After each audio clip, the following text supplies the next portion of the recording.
But first, they're coming for America. That's the focus of tonight's Angle.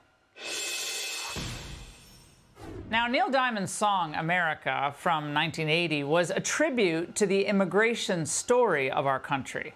His grandparents came from Poland and Russia. Now, the refrain we all remember is, on the boats and on the planes, they're coming to America. It's powerful. But today, it's more like they're coming for America. And I'm not just talking about the migrants, but the politicians who wave them in.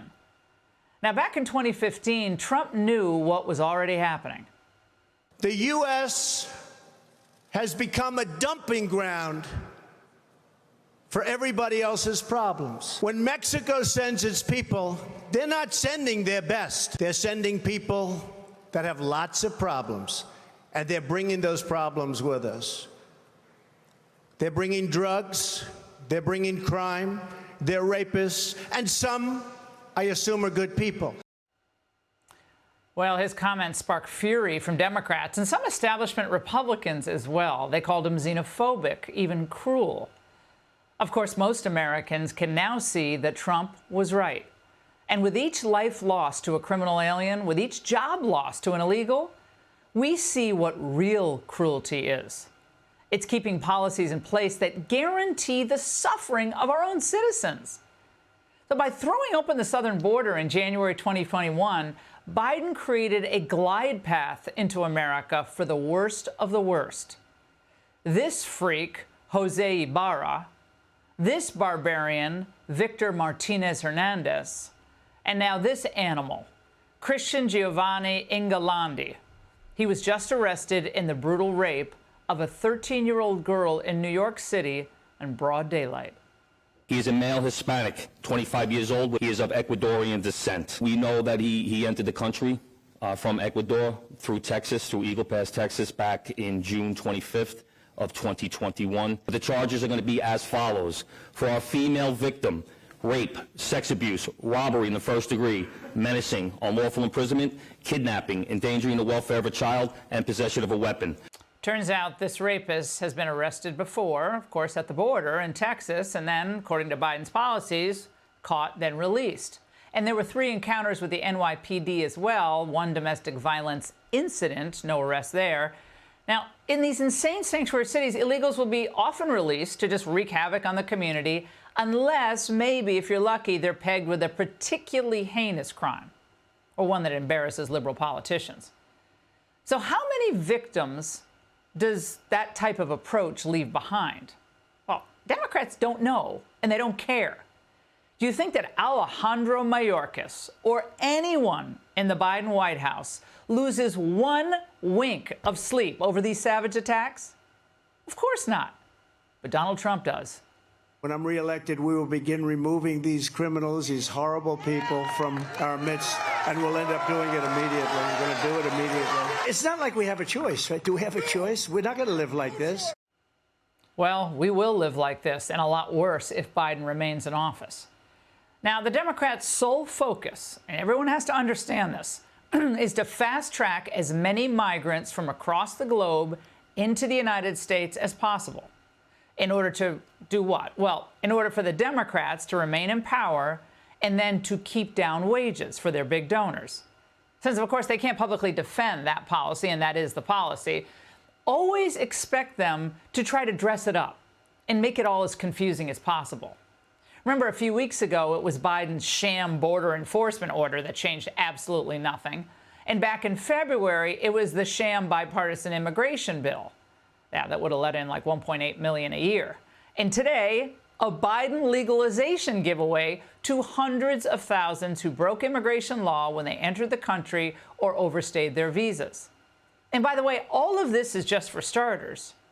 And our understudy president is very excited about this. Joe is doing what he always does, leading the way with compassion and experience, taking the action of our nation that our nation needs to thrive.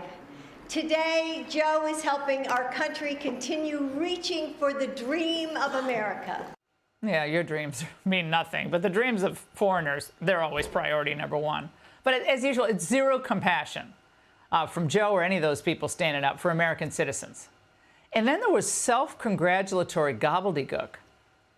Thanks to all the members of Congress and Homeland Security Secretary. I'm not sure I'm going to introduce you all the way. But all kidding aside. Alejandro Mayorkas, say it with us. All right, all kidding aside. He's not all there, and Trump called him out today.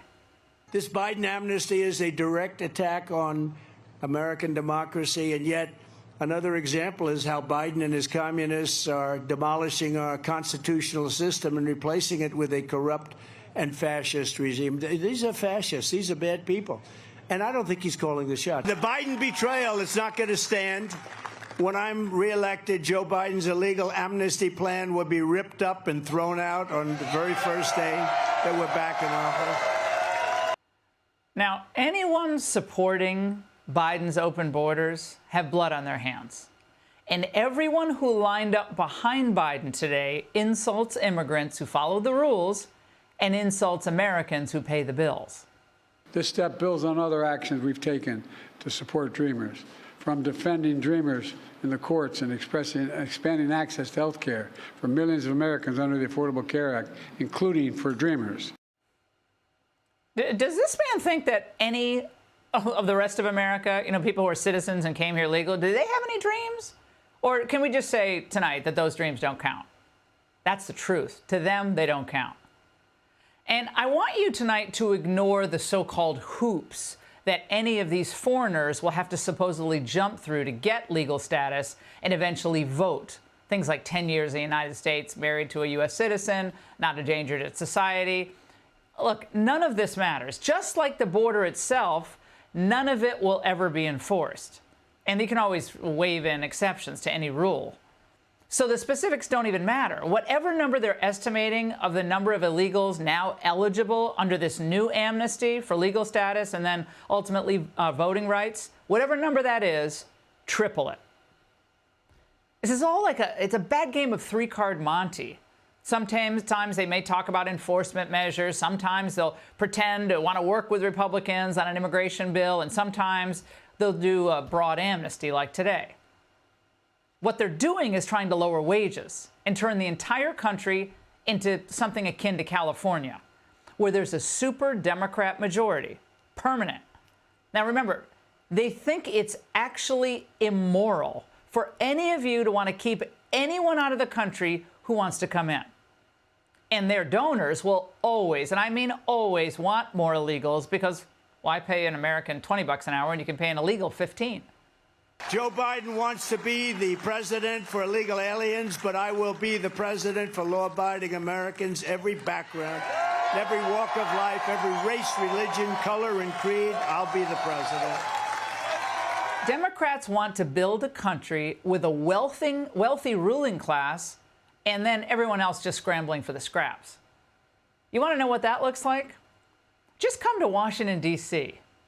Walk around parts of Baltimore, Chicago, or any Democrat-run big city. There's a lot of poor people and a smaller number of powerful rich people.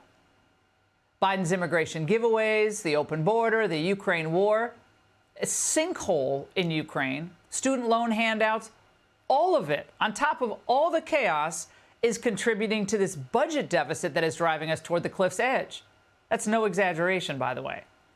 Because of him and the congressional addiction to spending, our budget deficit increased by $408 billion. That's just since February. Now the annual deficit will be closer to $1.9 trillion. And illegal immigration is a big part of that. My friends, this is criminal. And this is their goal. America thrown into financial collapse. They don't care. The middle class is crushed under that scenario. And then the technocratic global elite will take charge. Of course, Biden, Schumer, Pelosi, they'll all be long gone by the time this thing unwinds. The bankruptcy of America is what I'm talking about.